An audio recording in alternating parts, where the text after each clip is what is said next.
अब हम पढ़ेंगे इकोनॉमिक्स की गतिविधियाँ। तो गतिविधियाँ दो तरह की होती हैं, आर्थिक गतिविधियाँ, गैर आर्थिक गतिविधियाँ। इंग्लिश में economics activities, non economics activities. तो आर्थिक गतिविधियाँ और गैर आर्थिक गतिविधियों में होता है जिनसे कि हम लाभ कमा सकते हैं वस्तुएं और सेवाएं दे करके।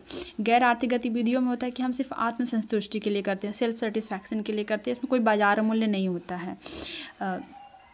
हाँ, ये वस्तुएं जो होती है दो तरह की होती है, एक तो टैंजिबल और सेवाएं जो होती है अमूर्त होती है। जैसे टीचर कोई बच्चों को पढ़ाते हैं तो हम शिक्षा को किसी थैली में बंद नहीं कर सकते। और वस्तु क्या है, जिससे हम वस्तु को छू सकते हैं, देख सकते हैं, ले जा सकते हैं घर से एक जगह से दूसरी जगह, तो वो हो गया हमारा टैंजिबल मूर्त। ये हो गया अमूर्त। तो वस्तुएं और सेवाओं में ये है कि वस्तुएं हम दे सकते हैं, लेकिन सेवाएँ जैसे डॉक्टर अगर किसी बच्चों को देखते हैं तो वो दवाइयाँ देते हैं, बट जो इलाज उन्होंने किया, क्या क्या किया, वो हम, तो वही है कि हम जो चीज़ें अगर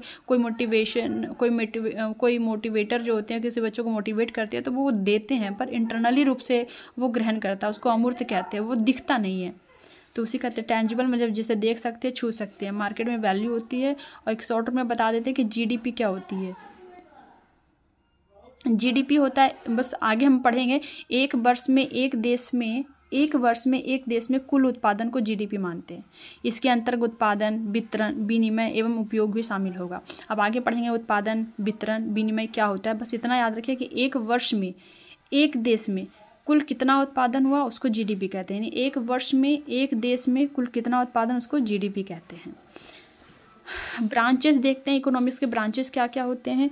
तो दो ब्रांचेस हैं मेनली, माइक्रो इकोनॉमिक्स, माइक्रो, व्यष्टि अर्थशास्त्र यानी प्राइस थ्योरी भी बोलते हैं, कीमत सिद्धांत भी बोलते हैं इसको, व्यष्टि अर्थशास्त्र। दूसरा है समष्टि अर्थशास्त्र, मैक्रो, MICRO, व्यष्टि, समष्टि। व्यष्टि अर्थशास्त्र, प्राइस थ्योरी सिद्धांत, और ये हो गया समष्टि अर्थशास्त्र।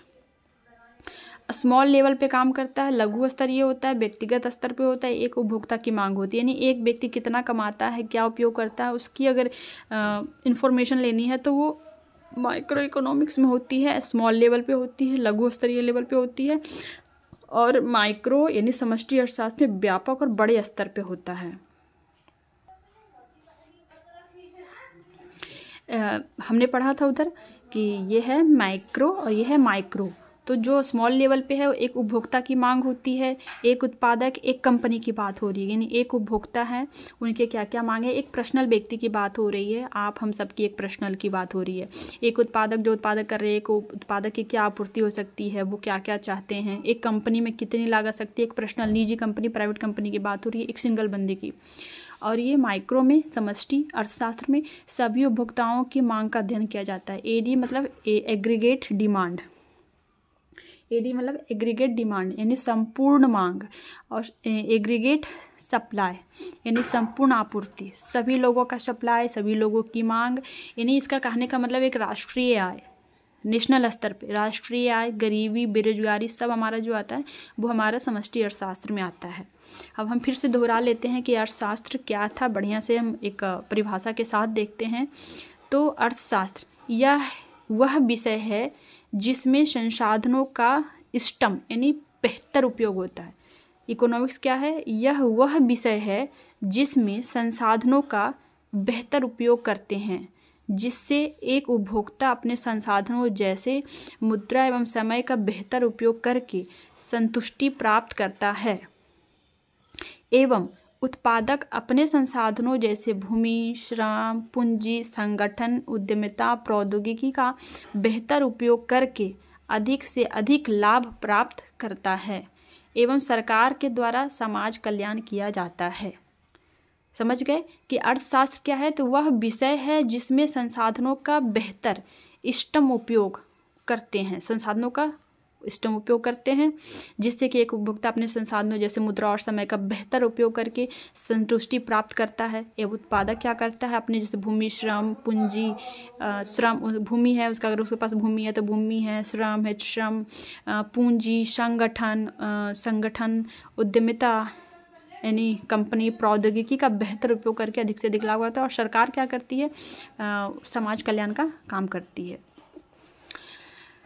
उत्पादन के साधन क्या होते हैं, जैसे उत्पादन के साधन, आप उत्पादन किन किन चीज़ों से कर सकते हैं अगर आपके पास है। फैक्टर ऑफ प्रोडक्ट का यानी जो ये उत्पादन के जो साधन हैं, ये उत्पादन के फैक्टर यानी उत्पादन के जो साधन क्या क्या हो सकते हैं जिससे है कि हमारे पास है तो हम उसे और भी जनरेट कर सकते हैं अपनी इनकम बढ़ाने। जैसे भूमि, श्रम, पूंजी, संगठन, उद्यमिता और प्रौद्योगिकी।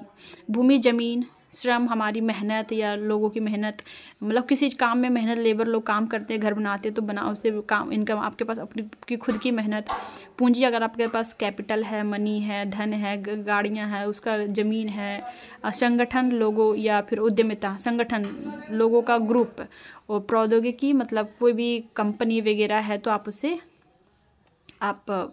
उत्पादन के साधन है जैसे कि आप फिर से उससे फिर से इनकम जनरेट कर सकते हैं कुछ यूज करके। जैसे ज़मीन है, भूमि है, तो आप उसमें किसी का फसल लगा करके आप बेच करके फिर से इनकम कमा सकते हैं। अर्थशास्त्र एक प्राचीन यूनानी शब्द इकोनॉमिक्स से लिया गया। जैसा कि हमने पढ़ा था कि अर्थशास्त्र क्या है, एक प्राचीन यूनानी शब्द है, इकोनॉमिक्स से लिया गया है। ओक्योस का मतलब हाउस होल्ड, परिवार। नोमस का मतलब हमने मैनेजमेंट, प्रबंधन पढ़ा था। तो अरस्तु ने सर्वप्रथम कहा था कि अर्थशास्त्र को एक पारिवारिक प्रबंधन का विज्ञान कहा है। अर्थशास्त्र क्या है, एक पारिवारिक प्रबंधन का विज्ञान। क्वेश्चन पूछा जाता है कि पारिवारिक प्रबंधन का विज्ञान किसे कहा जाता है, और अर्थशास्त्र को कहा जाता है, और किसने कहा था, तो अरस्तु ने कहा था। ठीक है, आगे हम पढ़ेंगे पैराडॉक्स ऑफ थ्रिफ्ट यानी माइक्रो पैराडॉक्स, व्यष्टि समष्टि विरोधाभास क्या है, हम उसके बारे में पढ़ेंगे कि मतलब अगर हम पैसा सेविंग कर रहे हैं, वर्चू और वाइस दोनों, मतलब एक गुण और दोष पढ़ेंगे कि पैसा सेविंग करना क्या अच्छी बात है या गलत बात है। पर कुछ लोग कहेंगे अच्छी बात है, पर क्या बचत और गुण, बताइए, वही तो दिक्कत है इसमें कि बचत और गुण, मतलब बचत करना तो गुण की बात है, तो फिर ये दोष कैसे बन जा रहा है अगर, तो आप समझिए। व्यष्टि अर्थशास्त्र के आधार पर यानी मतलब एक निजी व्यक्ति के आधार पर अगर वो पैसे की बचत करता है तो मतलब वो गुण है, एक तरह का गुण। अगर वो पैसे की बचत कर रहा है तो आगे जाके वो अपने कोई सामान वस्तु खरीद करके वो आगे अपनी लाइफ को और अच्छा बना सकता है। लेकिन समष्टि अर्थशास्त्र में अगर देखा जाए सभी लोग, हमने पढ़ा था एग्रीगेट डिमांड, एग्रीगेट सप्लाई, इस समष्टि में व्यापक स्तर पर, नेशनल स्तर पे, राष्ट्रीय स्तर पे देखा जाए तो अगर सभी लोग बचत करने लग जाएंगे तो क्या होगा, सारे पैसे घर पे रखे रह जाएंगे, बाजार में मार्केट में कोई सामान बिक्री नहीं होगा, कोई कुछ खरीदेगा ही नहीं, तो क्या होगा, मार्केट डाउन हो जाएगा। इन्फ्लेशन क्या आएगा, इन्फ्लेशन मतलब मार्केट में वस्तुएं ही, प्रोडक्शन ही नहीं होगा। प्रोडक्शन का मतलब है जब प्रोडक्शन ही नहीं होगा, एक साल में एक देश में वस्तुओं का उत्पादन ही जीडीपी कहलाता है। जब वस्तुएं कोई लोग खरीदेंगे ही नहीं और वो जब मार्केट में प्रोडक्ट होगा ही नहीं तो जीडीपी हमारा घट जाएगा, देश की अर्थव्यवस्था गड़बड़ हो जाएगी। तो सभी लोग एक साथ अगर बचत करने लग जाएंगे तो क्या होगा, एग्रीगेट डिमांड, संपूर्ण मांग क्या हो जाएगी, वो सब घटने लग जाएगी। उत्पादन कम होगा तो आय भी कम होने लगेगी, क्योंकि उत्पादन करने वाला कोई व्यक्ति ही होगा, उसे इनकम नहीं मिलेगी, आय नहीं मिलेगी, जीडीपी गिर जाएगा। तो अगर एक सिंगल अर्थ पे हो, सिंगल व्यष्टि अर्थशास्त्र के आधार पर देखा जाए तो हमारे लिए बचत गुण है, लेकिन समष्टि अर्थशास्त्र के आधार पर देखा जाए तो हमारे जो बचत है वो क्या है, एक प्रकार का दोष है।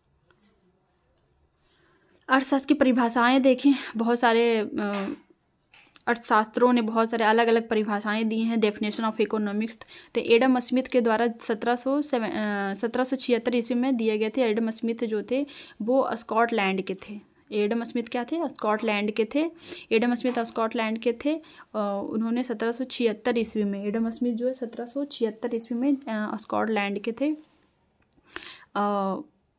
उन्होंने एक बुक लिखी थी, an inquiry into the nature and causes of the wealth of nation. Book में कभी कभी पूछा जाता है ये question, an inquiry into the nature and causes of the wealth of nation. उनकी बुक है, किनकी बुक है, एडम स्मिथ की बुक है, 1776 ईस्वी में लिखे थे, स्कॉटलैंड के थे। उन्होंने लिखा था साइंस ऑफ वेल्थ यानी धन का विज्ञान, the theory of moral sentiments.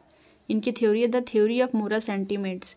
Adam Smith Scotland के थे, 1776 ईस्वी में। An inquiry into the nature and the causes wealth of nation पूछा जाता है। वेल्थ ऑफ नेशन ज़्यादातर यहाँ तक पूछते हैं, वेल्थ ऑफ नेशन किनका बुक है, धन का विज्ञान, वेल्थ ऑफ नेशन तो ही है ना। Science of wealth, science of wealth, धन का विज्ञान, the theory of moral sentiments. पहला हो गया एडम स्मिथ, उन्होंने कहा था कि जो inquiry into the nature, nature का जो इंक्वायरी है, causes wealth of nation, book का नाम है, और ये अल्फ्रेड मार्शल, दूसरा है अल्फ्रेड मार्शल, 1776 ईस्वी में एडम स्मिथ स्कॉटलैंड के थे, और दूसरा है अल्फ्रेड मार्शल 1890 में। मीन्स टू एंड, कहने का मतलब है साधन से लक्ष्य तक, साधन से लक्ष्य तक। अल्फ्रेड मार्शल 1890 ईस्वी में, मीन्स टू एंड, साधन से लक्ष्य तक, मतलब कहने का मतलब है मीन्स मतलब साधन, एंड मतलब उपभोक्ता, मीन्स मतलब उपलब्ध वस्तुएं और सेवाएं, उपलब्ध वस्तुएं और सेवाएं, एंड का मतलब है उपभोक्ता संतुष्टि के लिए करता है और उत्पादक लाभ के लिए करता है। अंतर तो बस इतनी है ना कि उपभोक्ता संतुष्टि के लिए करता है, और जो उत्पादक करने वाले होते हैं, उत्पादन करने वाले, वो प्रॉफिट के चक्कर में करते हैं। और ये मीन्स के उपलब्ध वस्तुएं और सेवाएं, तो साधन का इंड कैसे हो रहा है, या तो संतुष्टि के आधार पर या प्रोडक्शन के आधार पर। तो अल्फ्रेड मार्शल ने कहा था 1890 में कि हमारा जो ये इकोनॉमिक्स है वो सीधे मीन्स टू इंड है। मीन्स टू इंड मतलब मीन्स मतलब रिसोर्सेज, इंड का मतलब उसका इंड कैसे हो रहा है, या तो संतुष्टि के आधार पर हो रहा है, या तो फिर प्रोडक्शन के आधार पर हो रहा है, प्रॉफिट के आधार पर हो रहा है। ये अल्फ्रेड मार्शल ने कहा है। एडम स्मिथ 1776 में कहे थे, स्कॉटलैंड के थे। मैं दोबारा बार बार इसलिए पढ़ रही हूँ ताकि आपके माइंड में ये जाता रहे, समझते रहे और याद जल्दी से हो जाए। तीसरा है लियोनल रॉबिन, रिसोर्सेज का बेहतर उपयोग कैसे करें, यानी संसाधन का बेहतर उपयोग। अभी जो सबसे बढ़िया डेफिनेशन मिला है कि रिसोर्सेज का यानी संसाधनों का आवंटन, हमने शुरू में पढ़ा था कि रिसोर्सेज का बेहतर उपयोग कैसे करें, संसाधनों का उपयोग हम बेहतर कैसे कर सकते हैं। क्योंकि संसाधन, हमारे पास जो रिसोर्सेज हैं वो लिमिटेड होते हैं, सीमित होते हैं, लेकिन हमारे पास जो आवश्यकताएं हैं वो अनलिमिटेड होती हैं। संसाधन तो लिमिटेड है, लेकिन हमारे पास जो आवश्यकताएं हैं वो क्या है, अनलिमिटेड हैं।